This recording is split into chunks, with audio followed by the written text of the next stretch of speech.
It doesn't get bigger than this. 2022 finalist for an NAB Marconi Award. During our 50th year of broadcasting. The voice of Nassau Community College. This is the award-winning 90.3 WHPC HD Garden City. Listen on your smart speaker. Play WHPC. And available on Odyssey, TuneIn, iHeart, and on the WHPC app. 90.3 WHPC.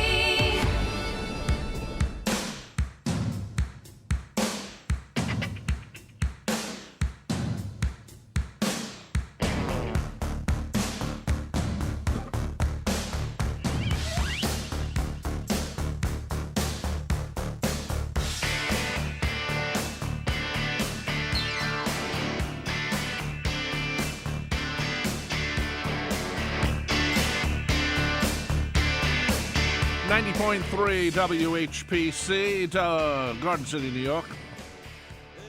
This is from the press box. My name is Rob Leonard.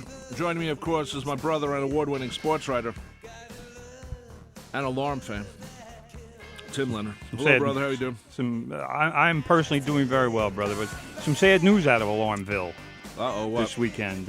Mike Peters is once again dealing with cancer. He's dealt with it a lot, hasn't he? Yes, he has. But he had a case of pneumonia a couple of months back, and he apparently has just gone back into the cancer treatment center in Wales, where between the pneumonia that he had and the cancer apparently started running rampant thanks to the pneumonia. He actually said that he had 5 liters of a blood-like fluid.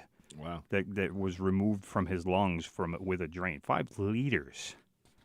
So all the best goes out to Mike Peters. He's already kicked cancer's ass a couple of times. I'm looking forward to him doing it again. Think of it this way, brother. 5 liters is it's a lot. 2 bottles of. I mean, think about how much weight soda. that is. Just the weight of it. Tremendous. How do you hold it? That's the question. So how did they not see it is the question. Yeah, also. Yeah. Well, good luck to Michael.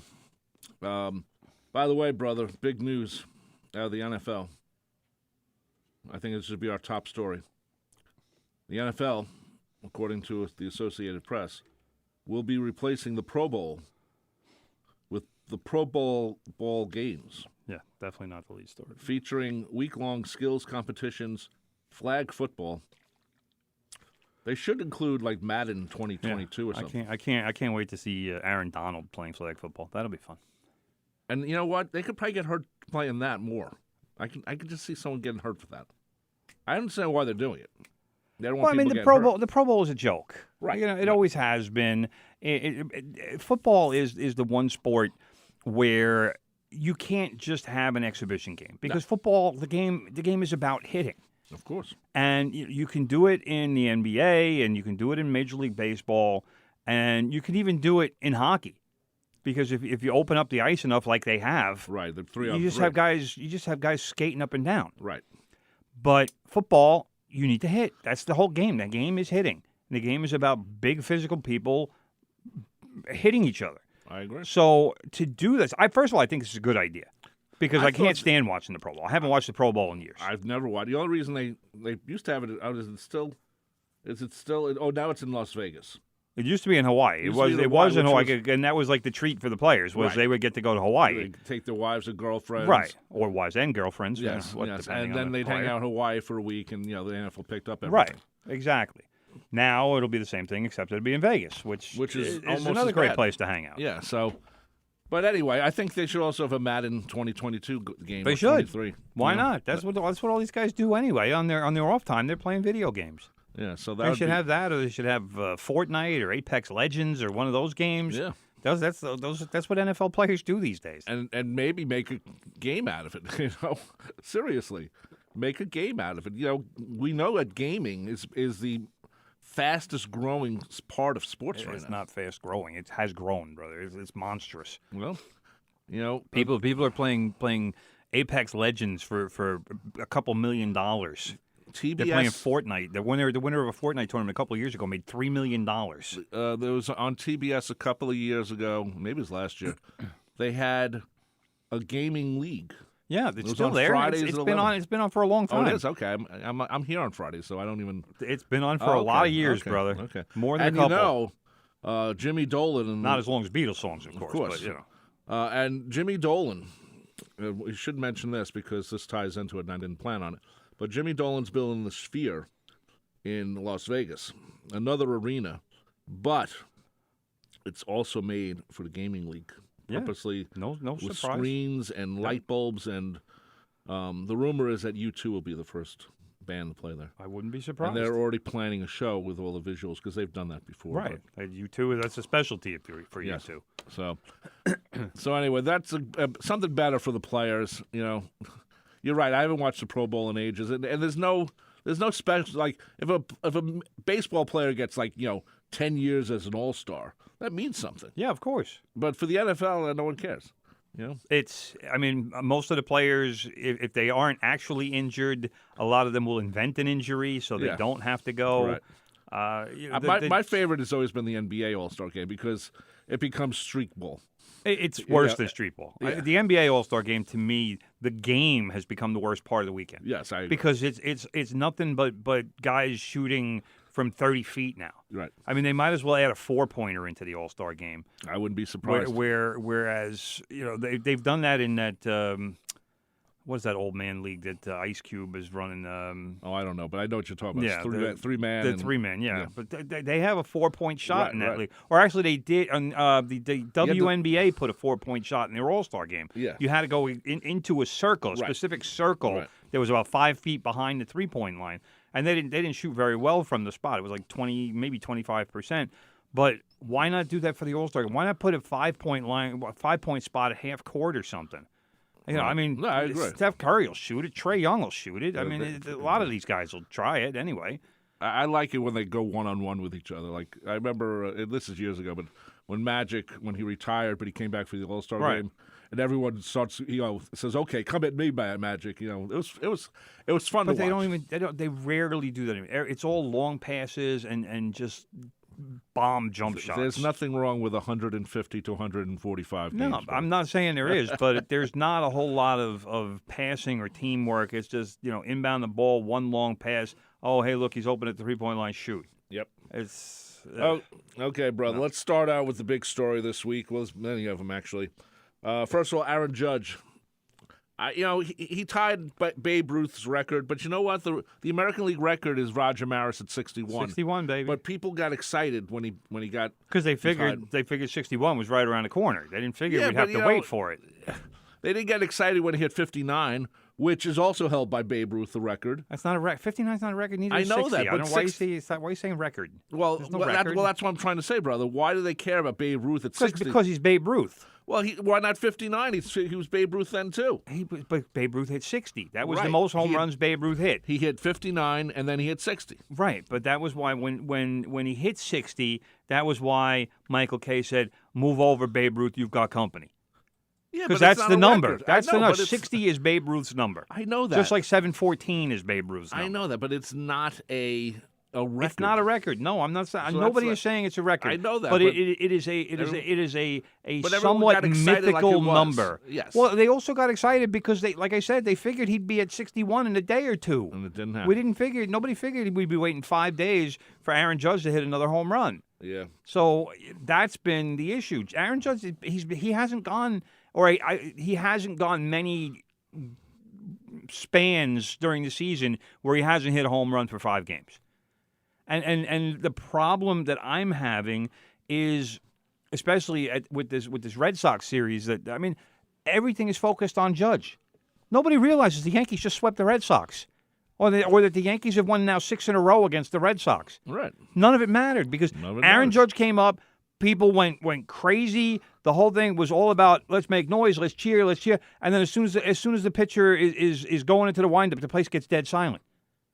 Yeah. Which never happens. That doesn't happen in a regular game. It gets dead silent, and then it's like, all right, now we're watching Aaron Judge. And as soon as Judge's at bat is over, if he leads off an inning, his at bat is over, people go go to the bathroom, go to concession stand. There's a game going on.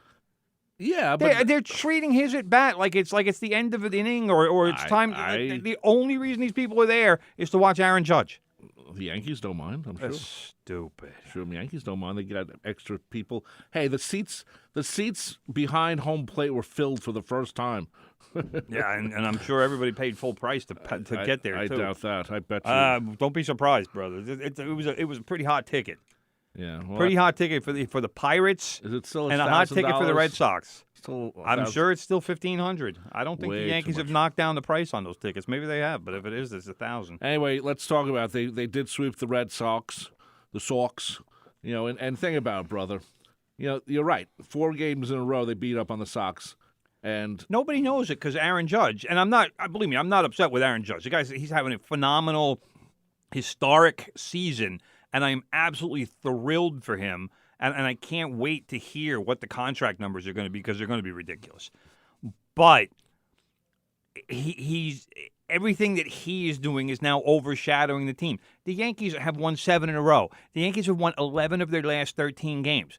The Yankees right now are playing like the Yankees of April and May, and nobody knows because all anybody is focused on is when is Aaron Judge going to hit 61. Well, that's the big story, brother.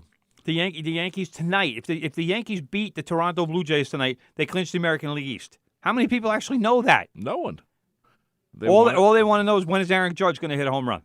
I agree, but absurd. Personally, brother, and you're a journalist, and you know that extra writers are going to these games to write every major newspaper in this area, every television station sending their guy or girl.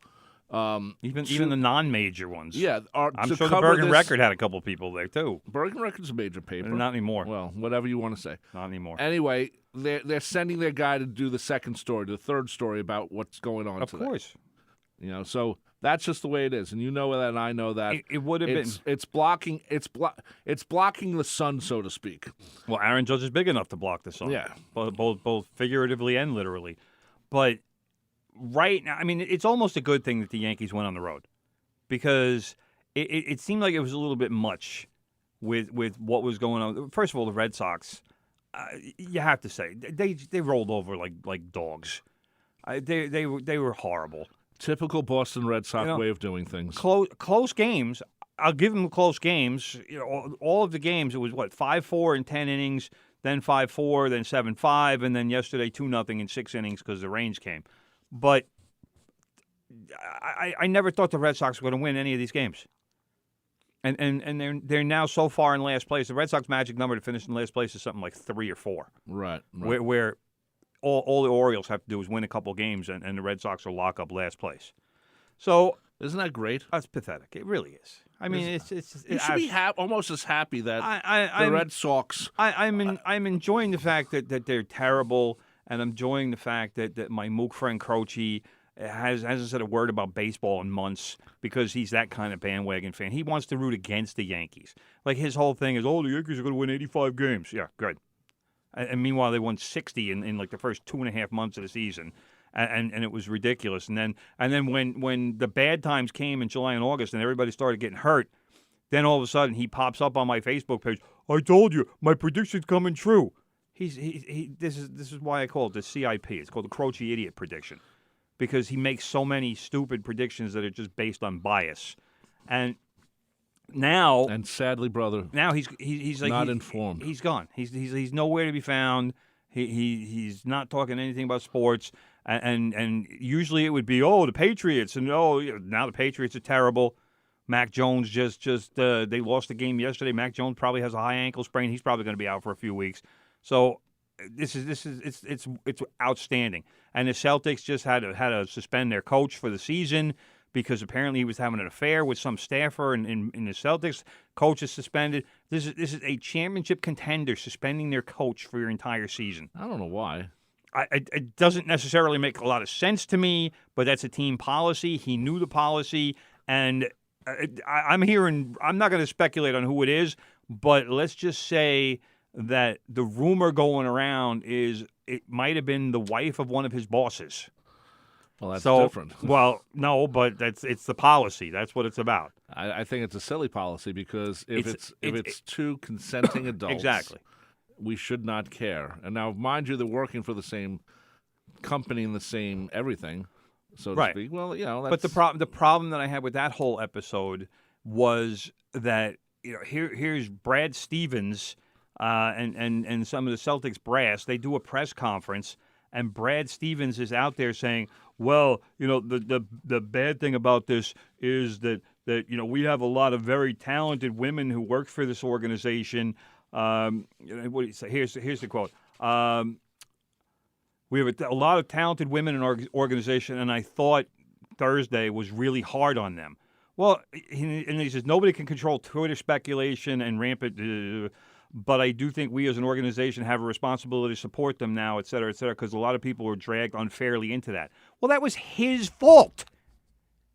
They could have dealt with this up front. Right. And been specific, and instead they chose to hide, and they chose to not say what was going on.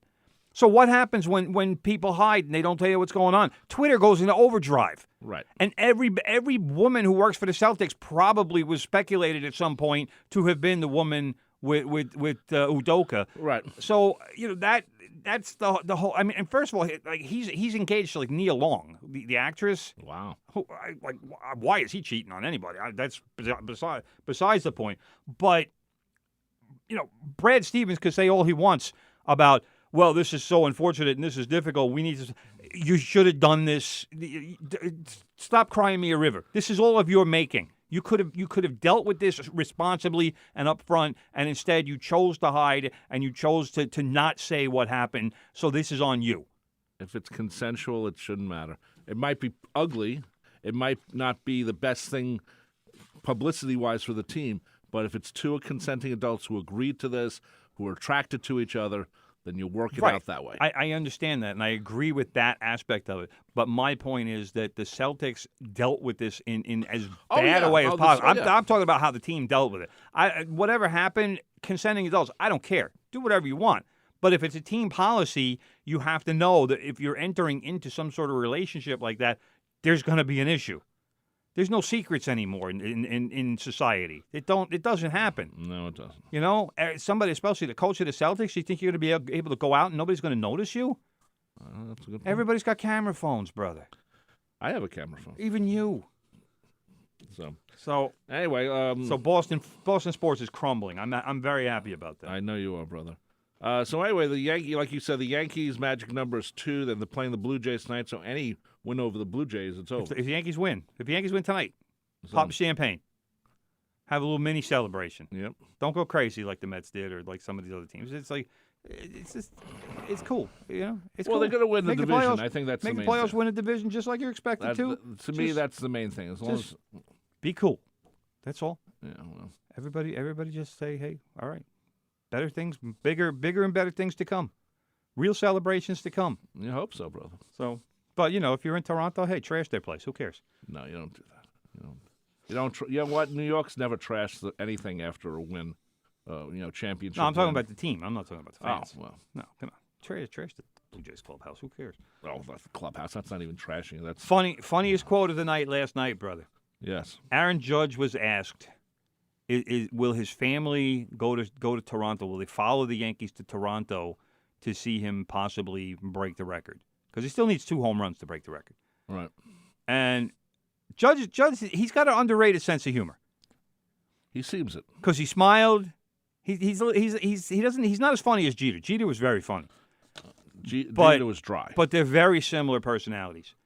And Aaron Judge kind of smirked for a second, and then he says, "Well." He goes, they're retired. They got nothing else to do. They better be there. Well, I hope the son pays for. Hey, the son's making pays for the car and the son's making about $10 million this year, probably more than that. Yeah, I'm sure he's picking up the tab. I found out that Aaron Judge is adopted. Yes, he is. I did not know that. How did you not know that? I didn't know that. Should have asked me. I would have told you. It's not something I thought about. One of the best adoptions in history, I'll tell you that. It's one of the side stories I saw. I'm like, oh wow, look at that. Yeah, adopted. So. But his dad, his adopted dad, is also a big guy. Yeah. That's why people didn't know, because they figure, oh, he's look at the father. He's big.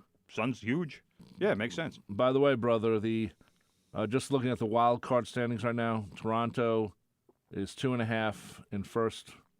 Tampa Bay is a half game in second, and the Mariners are in third. Right.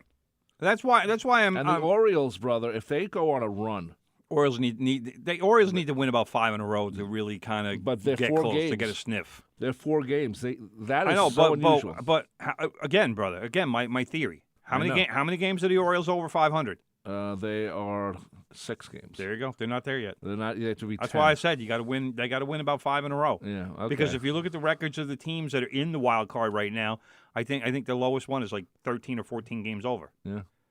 So 10 is the number. I say this year after year. 10 is until you get to 10. Don't even talk to me. But the Orioles, I've said this for the last couple of years. The Orioles, we're just about here with the Orioles. Give them another year. Yeah. They still got some prospects, some more prospects. This is going to be a very good team if they decide to spend a little money and buy some free agents and accelerate the process a little bit. They're going to need a couple pitchers. And the National League right now, you got the Braves leading for the wild card, San Diego second, Phillies a third. Well, let's just say it's more like it's the Braves and the Mets, because the NL East is certainly not clinched. And that's going to be it's going to be a fun weekend next weekend, people. Oh my God, this is going to be fun. Met fans are going to be ready to have a heart attack because if the Mets, I tell you what, the Mets need to win the division, because if the Mets don't win a division, then it becomes hello Dodgers, and the Mets, you don't want that. No, you don't want that in ALDS. You want that in the NLDS. You want that in the NLCS. You want to be able to get that series, to get your pitching right, and then face the Dodgers strength against strength. That's right. So you're right. I think the Mets have to beat the Braves. If they beat them 2 out of 3, it's over. Yeah, basically, because the Mets can play the Nationals. Though they screwed up against the Nationals last time they played them. Well, I'll tell you what, the Mets. I give them credit, and I've been giving them credit all season. The Mets have beaten the Braves when they've needed to beat the Braves. That's true. Am I confident for the Mets that good things can happen? In a manner of speaking, yes. But don't forget, that series is in Atlanta.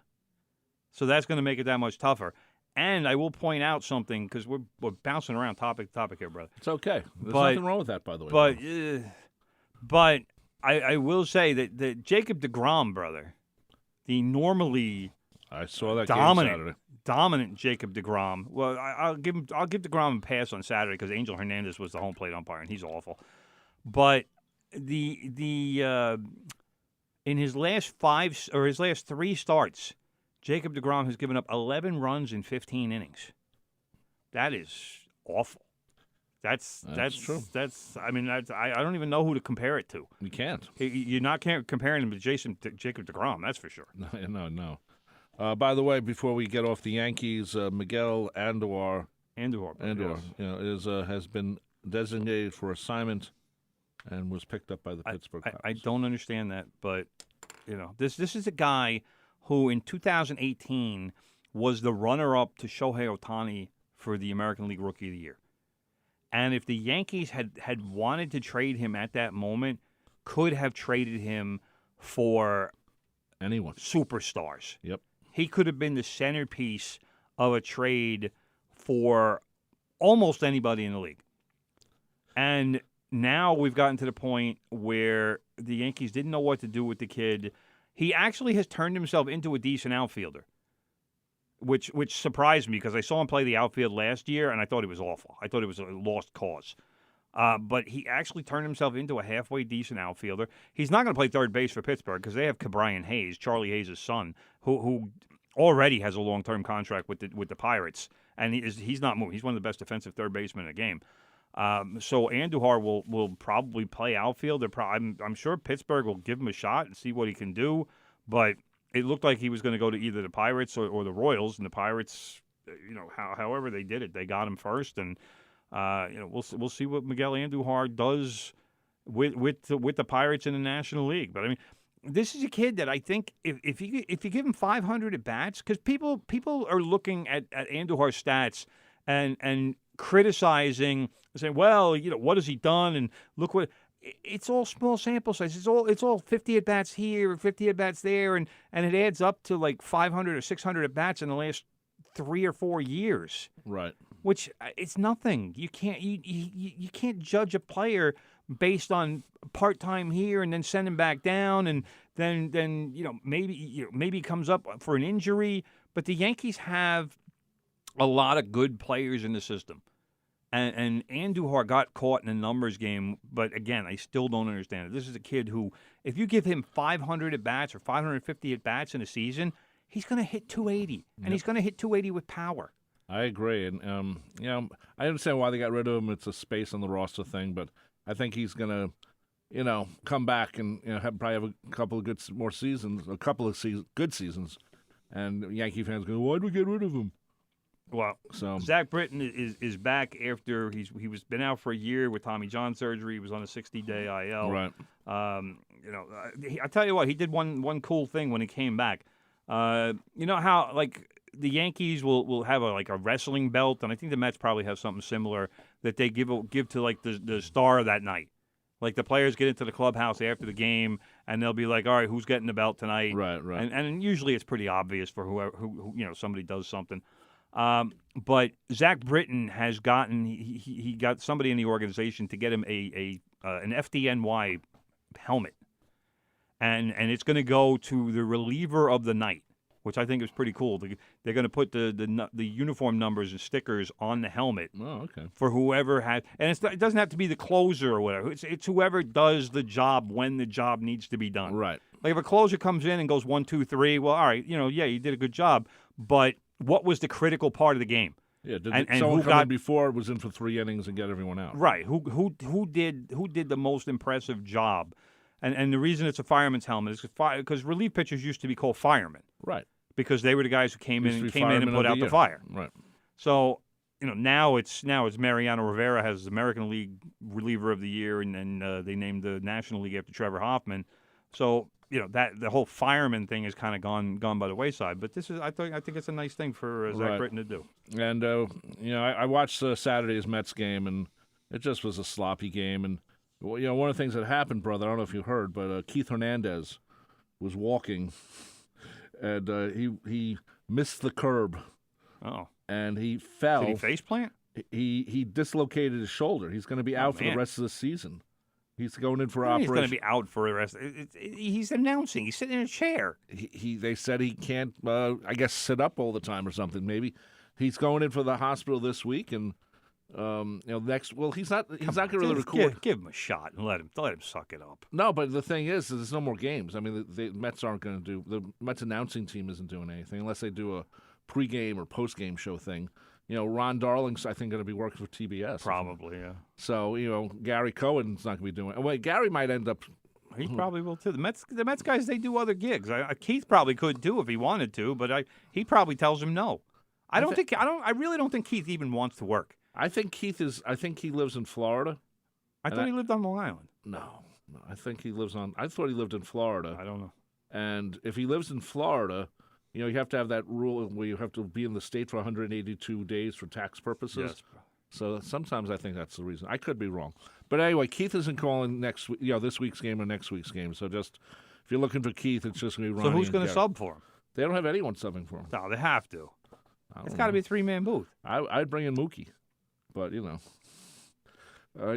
bring in Doc. Bring in someone like that. You don't want to. No Doc. David Wright.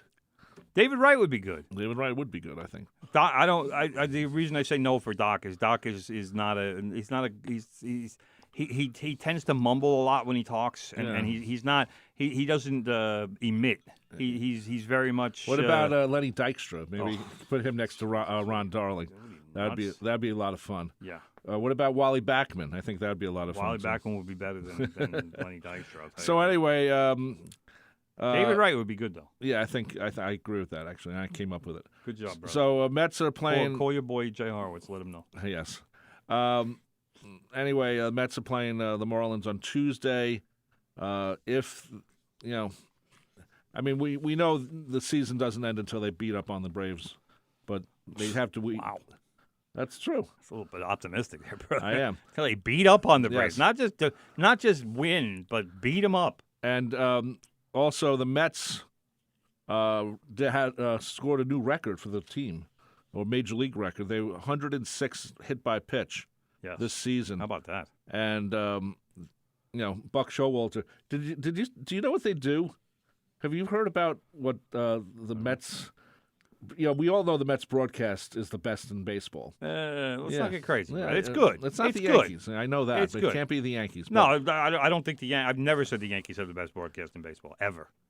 So anyway, I like Coney. Coney's very good. I'm not a big fan of Paul O'Neill. I like Michael Kay. A lot of people don't. Right. And I've said publicly for at least a decade that I wish John Sterling would have retired at least 15 years ago. He's awful. He's the worst. The only broadcaster in baseball who is worse than John Sterling and Susan Waldman is Mark Gubicza, who does California Angels games. Oof. Who is god awful. And the only reason I know this is because when I was working at MajorLeagueBaseball.com, right, and I was doing pace of game stuff. That was when the guys had to stay in the box and they were doing that whole thing. I got to listen to every I wasn't listening to every game every night, but you would get assigned games on different games every night. I got a decent amount of California Angels games By the way, because brother, I was it's the Los Angeles Angels of Anaheim. Whatever. And Gubicza he's terrible, god awful. Yeah, well, anyway. and that was what struck me. He's the only person who's worse than John Sterling. Okay, but one of the things they've been doing is they've been doing like little. The guy who's directing the games is really young, and he's been doing like little things like what? Wait, who? I don't know his name. No, but for what? For the Mets. For the Mets broadcast. That's what I need to know. So what they do is every time someone gets hit, or they go to Buck. And they make the screen reddish. Oh. And they start playing the Ironside theme. I don't know what that is. It was used in the theme was used in Kill Bill. Volume 1 and 2. Oh, so goes, like, don't do that. Anyway, they have a little fun. It's like a 5-second bit, and then they go off. And he does little things too. Sometimes he plays different music when they come back, and it's a very creative. Basically, it's a way of expressing Buck's rage. Yes. Yeah. Well, Buck actually asked the umpires for the ball on HBP 106, and the umps gave it to him. Buck had it after the game. So and the reporters asked him what he was going to do with the ball, and he said he couldn't say because it was profane. Yeah. Well. So who knows? But. The actually just for the record, Luis Guillorme was hit on the right foot by a Jake Cousins slider in the ninth inning. That was the record. So I mean, a pitch like that, that's not headhunting. Nobody's going after somebody with a slider, and nobody's going after somebody by hitting them in the foot. So that was unfortunate. But part of the reason why the Mets have gotten hit so many times this year is they signed Mark Canha. And he's the guy. He leads the league in being hit by pitch 24 times this year. That's a quarter of or just about a quarter of what the Mets have done this year. Now, I'm not saying that Mets batters haven't gotten hit a lot because they have. Right. Pete Alonso and Lindor, both of those guys have gotten hit at least once, up in the head area. So, there have been pitchers that have been coming after Mets hitters. I would like to have seen at some point during the season, Mets pitchers maybe do a little bit more to protect, and I'm actually surprised we really haven't seen. Has there been a Mets fight this year? I don't. Nah. I think I remember one, but Nothing. You got. I mean, I'm not saying they should be more like the '86 team, but you got to do a little more. You got to defend yourselves a little more and say, hey, look, we're not putting up with this anymore. Right. And if you throw at us, we're coming after you. And if if the pitchers aren't going to do that, then the hitters have to make a visit out to the mound.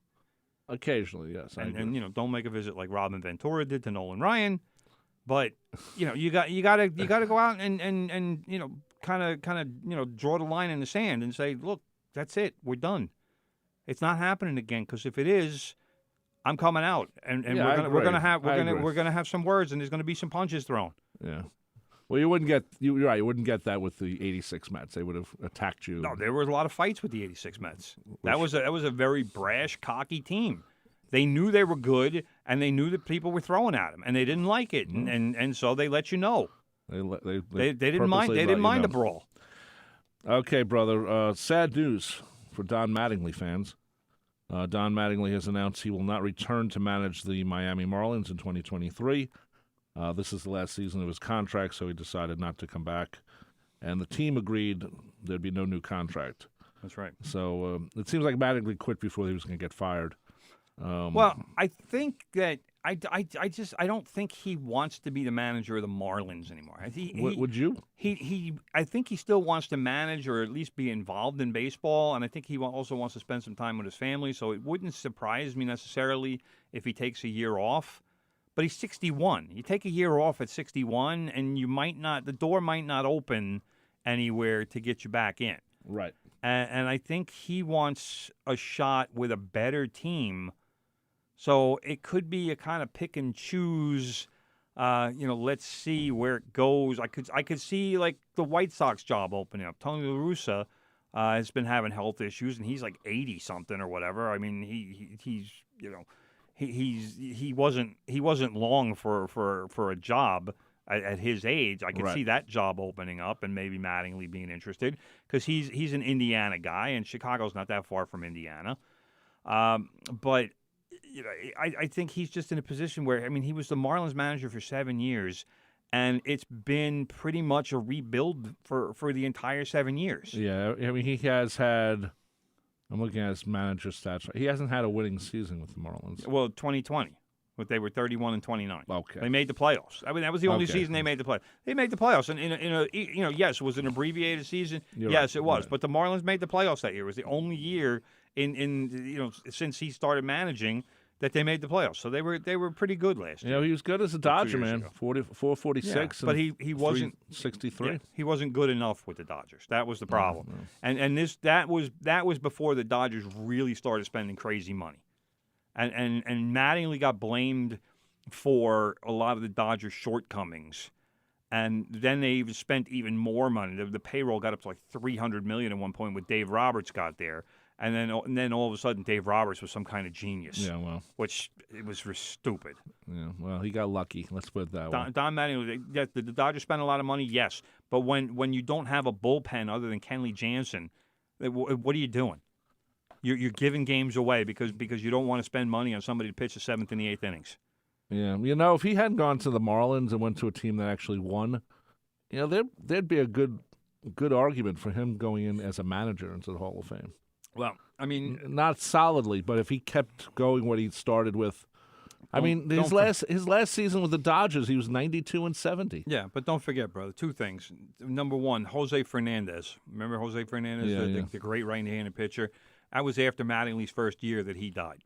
Yeah, okay. Got in the boat crash, and he was going to be a perennial Cy Young Award candidate, if not winner.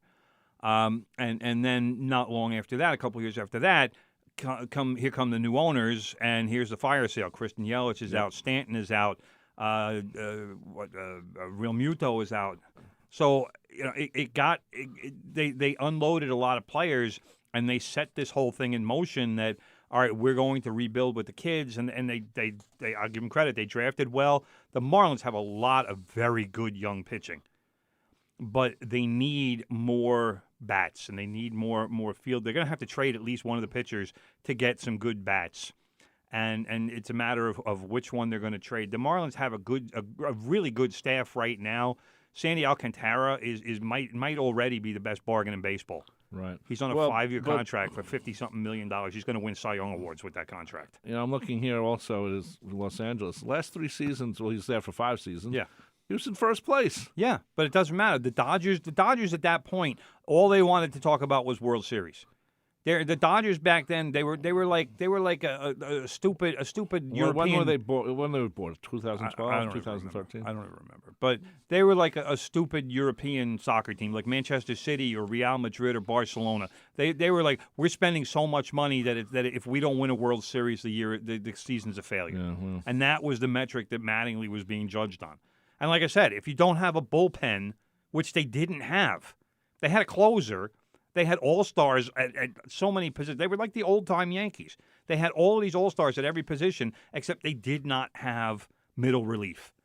And if you don't have middle relief, you're giving games away. And that's what happened, especially in the playoffs. You know, unless your starters go 8 innings and give the ball to Jansen for the 9th, what happens?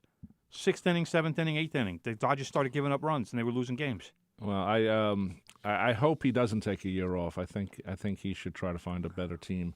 Well, it's either that or you know, does he maybe do a television gig? I don't know. Don Mattingly, I think he'd be good on TV. I would hope so. He's an intelligent guy. I've always liked Mattingly. He's one of the classiest guys that come out of baseball. But he's always been a good interview. He was the David Cohn in the Yankees clubhouse before Cohn got there and before Jeter got there. Right. He was the go-to guy. Right. Sure. He was a very good interview. He was a very very good at dissecting the game and you know giving perspective to everything that was going on. I think he'd be good on TV if he wants to do it. But I don't know if he wants to do it. Well, he's got to decide. I would hope that he stays around. It'd be nice if he got a World Series out of managing. The way I think Buck Showalter is going to end up in, you know, whether they win or not, I think the Mets can make the World Series. Yeah. Would he come back to the Yankees? I don't know. Why would he? Why wouldn't he? To be a manager? I don't. They're I not don't going know. to get rid of. They might get rid Aaron of Boone. Why not? Why? Because they've had one of their best seasons in a long time. Not in July and August, they didn't. So what? I'm still not entirely sold on Boone as a manager. I'm not saying that Mattingly would necessarily be an upgrade. They're going to make the playoffs. They're going to make the playoffs, brother. Come on. I'm not disagreeing. Don't with be one you, of those brother. Yankee fans. I'm not disagreeing with you. All I'm saying is I'm not sold on Boone as a manager. When I mean, let's face it, anybody could win with this team. Oh. Anybody. Now you sound now you sound like Jerry Jones. No. When he put Barry Switzer in. I'm just saying that if ownership decided to make a change, first of all, I don't know that many Yankee fans that would be all that upset. And if you said you were getting rid of Aaron Boone to bring back Don Mattingly, people would go out of their minds. Right, but you know, it's like when Steinbrenner got rid of Dick Hauser after he won 103 games. Well, that was dumb. You know, that was dumb. He's got a great real estate opportunity. That was dumb. But the point is, Trump. And you know, like I mean, there are Yankee fans who think that Derek Jeter is going to be the GM. Like they're ready to unload Cashman, and they want Derek Jeter to be the GM. Derek Jeter has never had any GM experience. Right. But they're ready to hire him as the GM to replace one of the most successful GMs in the business. Yeah, and that's not happening. Ridiculous. You know, Derek Jeter has other things to worry about than that. Anyway, just quickly, Albert Pujols of the Cardinals, he hit his 700th home run. So, one of 4 baseball players in history to reach 700 home runs, but the others being Barry Bonds, Hank Aaron, and Babe Ruth. We always thought that A-Rod was going to be there before him. 696, brother. Yep. We're going to take a break right now, brother. Yeah, let's go break. We're going to take a break. You're listening to From the Press Box right here on 90.3 WHPC. I'm Rob Leonard. He's Tim Leonard. We'll be back in 2. It's Big Ed inviting you to join me Mondays from 10 till noon for the Good Gold Show. We've got the greatest hits of all time, all your faves of the 50s, 60s, and 70s. A whole lot of fun, and we'll keep you informed. Plus, we'll take your requests and your dedications. Playing favorites. So join me Mondays from 10 till noon for Good Gold on 90.3 WHPC, available on the Odyssey, iHeart, and WHPC apps. Wow.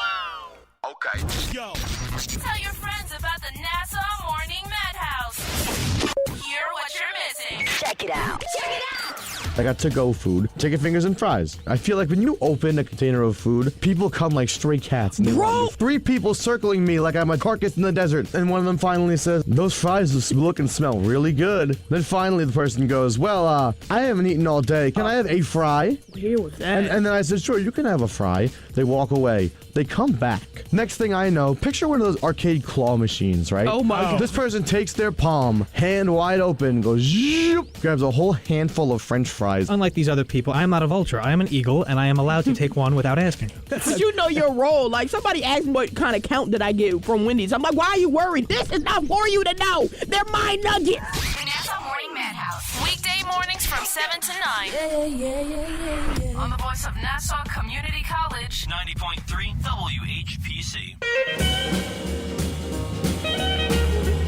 Shake off the realities of the day, broaden your musical horizons, and embrace the diversity every Monday afternoon at 5 for 2 hours of revelations. The show offers a potently unique collection of music with an emphasis on themes and rock rarities, an occasional tour de force of blues and soul, mixed with compelling sets of folk and folk rock. I'm Steve K, and I've got the perfect soundtrack for your drive home every Monday afternoon at 5 on Revelations, right here on the voice of Nassau Community College, 90.3 WHPC.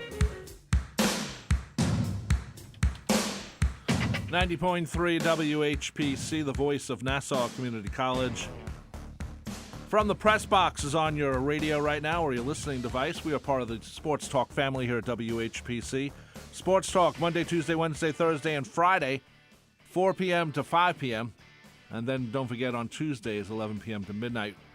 This show becomes a podcast later on if you're tuning in late or if you just want to know that for general knowledge. My name is Rob Leonard. He's Tim Leonard. And just as a reminder, your weather, your WHPC weather forecast powered by Pantano's Gourmet in Hewlett, Uniondale, and Garden City Park. Today, currently right now, it's about 68 degrees. It'll be sunny, slightly cloudy, a mixture of which is basically what we've been having last week. And tonight, it will be about 61 degrees, brother. That's pretty chill in the air. Chill in the air. The other day was really chilly. It was a good one. It was really chill in the air. Anyway, currently it's 67 degrees right here at Nassau Community College on 90.3 WHPC. And we haven't talked to the Jets, brother. With good reason. Yeah, we didn't even talk about it as like a lead story, like to keep people around. The Jets. We're going to talk about the Jets. Well, they were horrible. They were horrible. They were not good. Last week they win, like at the last minute, and everyone's like, "All right, yeah," and then they go back to normal. Last week, Super Bowl, Joe Flacco was quarterbacking the team. Yes. Yesterday, Joe Flacco was quarterbacking the team. Yeah, that was the major difference. 27-12, they lost to the Bengals. And the Bengals are a good team. Yeah, we know this because they made the Super Bowl last year. Right. But I mean, anybody who didn't know the Bengals were going to win that game, I don't know what you're looking at. That's I don't care if the Bengals did start 0-2. They certainly were going to beat the Jets. There was just nothing there, Jets wise. 4 field goals, no touchdowns. Flacco was not impressive, although the numbers: 28 for 52 for 285 yards. That's 155 passing attempts in 3 games. That's 50 attempts. Or almost 52 per game, which is absurd. That just means the Jets have been losing a lot. And yes, they won last week, but they won because they needed to pass late, and Flacco hit a couple of passes. So the Jets are having issues. The good part of yesterday was Zach Wilson was on the field before the game, making the throws, working out a little bit. Looked good. Could be activated as early as today, but is expected to be practicing with the first team come Wednesday in preparation for Sunday's game against the Pittsburgh Steelers. The Jets, the offensive line is still a work in progress and might be a work in progress for a while, but Zach Wilson is going to have to figure it out in terms of trying to find some space and not get himself knocked around. And his injury wasn't because of a sack. It wasn't because of anything. He scrambled, and I still don't know what happened. He didn't get hit, but he hurt his knee. So he's going to have to keep himself healthy. And the one thing I hope that he has learned from last season is that you don't have to hit a home run on every play, and sometimes it is better to throw the ball out of bounds than to get yourself crushed. Right. That's what the guys who have the experience do. They know to throw it out of bounds, or That's what you learn as a quarterback, and he's still young enough and inexperienced enough that he thinks that his arm and his legs can get him out of trouble and make big plays happen every time. And you have to realize that there's a certain amount of give and take there that you need to figure out to keep your health. Because if you're not on the field, you can't get the job done. Right. So that's something that Zach Wilson's going to have to figure out. The Jets yesterday, I will say they honored Nick Mangold at halftime, which was nice to see. The Pro Bowl center. Mangold played 11 years for the Jets. 7 Pro Bowls. And I didn't realize he had 7. That's pretty damn good. It's impressive. He was a very good player on not so good teams. Maybe that's why. I wish he had been able to play longer, but 11 seasons is 11 seasons. 11 seasons is a lot in the NFL. It is a lot. But he became the 19th player enshrined in the Jets Ring of Honor. The one objection that I had, Mangold made a speech. Yeah. He says, Jet fans, I want to toast you. And he pulls a can of Bud Light out of his pockets. Well, I thought he loved us. Well, Bud Light. But you know what, brother? The worst part about that, brother, the can was blue. I know. Why not? Why didn't somebody give him a can of Heineken or something? Something green. I don't know how many green cans of beer are out there, but give him a green can of beer. I agree, but, he probably didn't think of it, and he's probably on a diet, Bud Light. Yeah. Come on, Nick. Toast us with good beer. I'm sure Nick doesn't drink Bud Light at home. Toast us with but good maybe, beer. maybe that's all they had in the stand. Maybe he does. Maybe he went to one of the vendors, and they just gave him one of the cans. That's the only thing. No, it was a 12-ounce. Vendors would have had the big cans. You're right. Okay. I mean, I don't not necessarily. I don't know where he got the can. Not necessarily. Not all of them have the vendors. I'm pretty sure they'll sell 16s. Well, maybe I don't know. But I was a little disappointed by that. I'll be honest. No, just not even just for the color of the can, which was very decidedly Giants blue, but because like I said, I thought Nick loved us. Right. Bud Light. Come on, Nick. And quickly, I want better beer. Quickly, Brett Favre could be going to jail. And you know what? This story gets worse the more you hear about it. It's not even that. It has been so underreported. Brett Favre, I mean, somebody pointed this out, and this to me was 100% correct. Jameis Winston, when he was in college, right, he stole crab legs from a supermarket. It was everywhere. Jameis Winston stole crab legs. Well, big deal. It was like $50. Right. And he's a college student. Who knows how much money he actually had? Yes, he has a scholarship, but he can't make any money. And if you're coming from a poor family and you have a scholarship, it's not like you got money in your pocket unless a booster is giving it to you, which is an NCAA violation. Right. That story was everywhere. Brett Favre is responsible for the fraud that two people have already pleaded guilty to. Yep. And you can't find a story about this anywhere. How many other bad things has Brett Favre done in his life? It's not like this is the first time that Brett Favre has done stuff. You remember the picture that he sent to. He's a big time photographer. So. Yeah, selfies. Yeah. So, but $70 million is a lot of money to rip off. It's supposed to go to.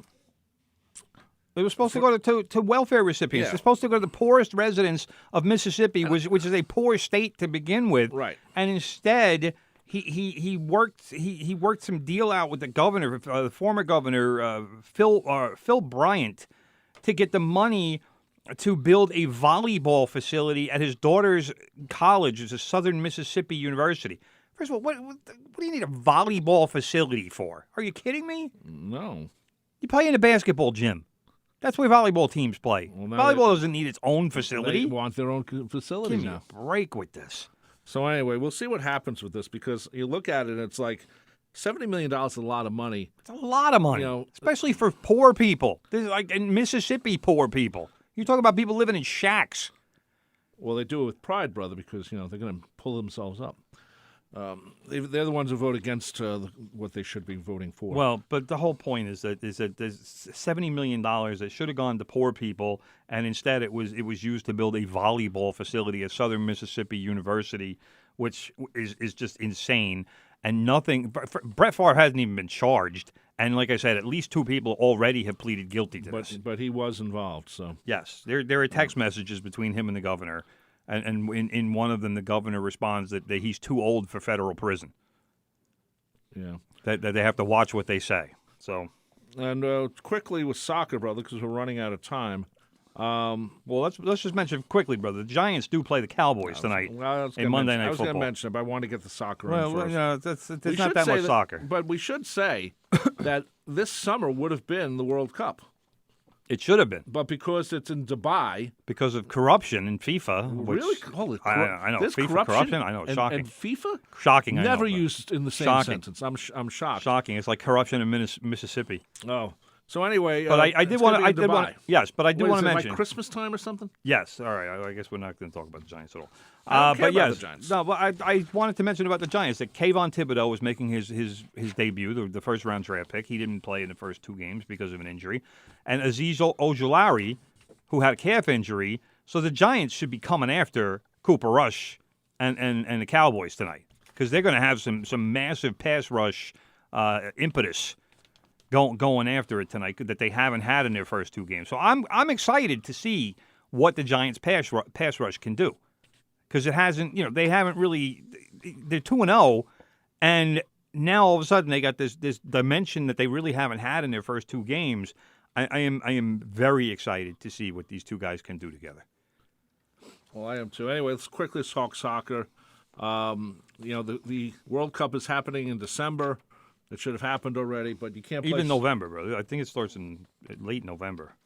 December. Yeah, I mean, you can't play in Dubai with 125 degrees weather. That was the thinking when they first announced this thing 8 years ago or whenever it was, and I still remember Tony Meola when I spoke with him at the U.S. soccer party that they had because they thought America was getting it.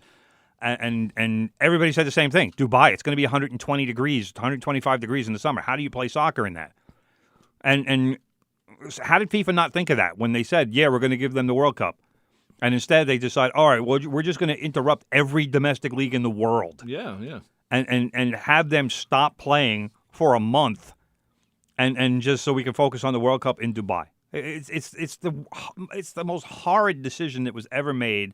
And it's getting worse, especially with all of the human rights violations that went on for building the stadiums. Thousands of people died building stadiums over there. Really? Thousands. I'm not shocked, but it's one of the worst human rights violations in general ever. And again, another story that received little to no recognition. Well, you know what's happening, brother? I hate to say this. The big journalistic outfits don't have the writers the way they used to. Well, it's tough. It's tough for American media to get a story in Dubai. Well, that's true, but it's just in general. The big journalistic outlets have less writers. Other papers that were smaller have even less writers. Where maybe they might break a story, then it gets picked up nationally.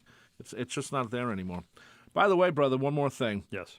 Don't forget about Law You Should Know. Wednesdays at 3 p.m. Learn valuable information about the law from attorney Kenneth Landau and his expert guests concerning all areas of the law, including criminal, wills, and real estate. I see criminal, I think of Ed Newlands. Find out about your right to sue and what you do if you are sued. I hear criminal and I think of Brett Favre. Yeah, right. Well, allegedly. Allegedly. That's Law You Should Know every Wednesday at 3 p.m. right here on 90.3 WHPC. Speaking of Big Ed, he's like standing right behind you. He's about to smack you in the head. And remember, he's about to commit an assault. He is on his way from being Big Ed Newlands just to be Big Ed. So just remember that. If you see him on the street, say, "Hey, Big Ed." He'll know. He'll acknowledge you. So.